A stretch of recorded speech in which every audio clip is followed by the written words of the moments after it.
Hi, Bruno here. Welcome to Spainguru. First-hand experience applying for a Spanish non-lucrative visa at New York City's Spanish Consulate. This post was written by Beth Kin Little. Thank you so much for sharing with the Spainguru's community. So first of all, Beth, she wants to thank everybody in the Spainguru's community in the Facebook group that I highly recommend you to join. I'm sharing here the link so you can join today, so you can learn the specifics, requirements of your Spanish consulate where you're applying for the Spanish non-lucrative visa. And she says, I learned so much helpful information from reading your posts. Now it's my turn because I picked up my Spanish non-lucrative visa yesterday from New York City Consulate and I'm flying to Spain tonight. This is January 20th, 2023 to start my new life. And here's the timeline. 18th of November 2022, I returned to the US from 3 months in Spain and started the process of gathering all my paperwork. On the 10th of December 2022, received my notarized background check after initially ordering the wrong one by mistake. Ordered the expedited apostille from New Jersey. This mistake was the biggest delay in my process, and on the 20th of December, received the apostille and the translation. Having all other documents, emailed the consulate for an appointment. I was given January 4th, since there are only handling emergencies during the week between Christmas and New Year's Eve. Completely understandable. And on the 4th of January, appointment with the lovely and helpful staff at the New York City Consulate. For the financial documents, I presented 4 months of stamped bank account statements and 4 months of notarized investment account statements. I also gave them a letter of intent in Spanish and a notarized statement that I would not work during the period of the visa. And on the 17th of January of 2023, received the call that the application was ready, and on the 19th of January, picked up my visa.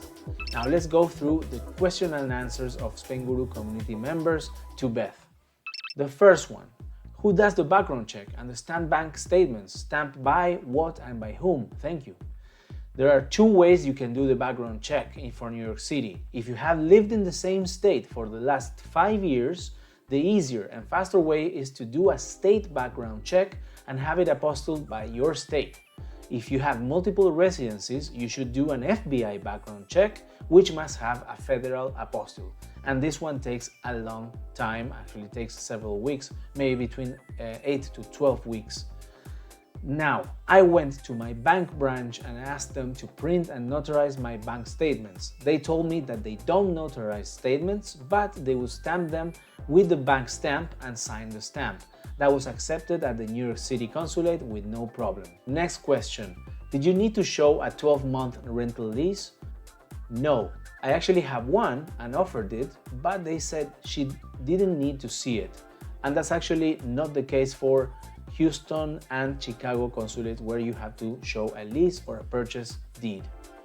Next answer. Did they give you the option to receive your visa by mail or whether you're required to pick it up in person? The answer was they didn't give me the option, but I didn't ask for it either. They also did not keep my passport. Next one.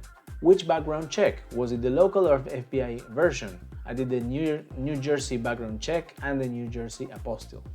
Next one. You said that you had stamped bank statements and notarized investment account statements. I did not think any of that had to be notarized or apostilled, but notice that the instructions in English now mention that. Isn't the apostille only a requirement for a document issued by the government? And the answer was, New Jersey only apostilles government documents, so I had the bank stamp their statements and I notarized my investment statements. You can become part of our Spainguru community today by joining our Facebook groups. Our most important group is the Spain Immigration and Residency Questions group, with over 17,000 members. We also have dedicated groups for Spanish non-lucrative visas with more than 2,300 members, and for the Spanish Digital Nomad Visa with 2,000 members. And if you need expert professional advice, we've got you covered. Just head to spainguru.es and check out our top menu. You'll find immigration experts, relocation agencies, tax advisors for Spanish and US filings, sworn translators, apostille services, and health insurance providers for all types of Spanish visa applications and renewals. That includes non-lucrative visas, golden visas, student visas, and digital nomad visas, as well as medical certificates for visa applications and travel insurances. Finally, I highly recommend you join our weekly newsletter, which we send out every single Monday morning.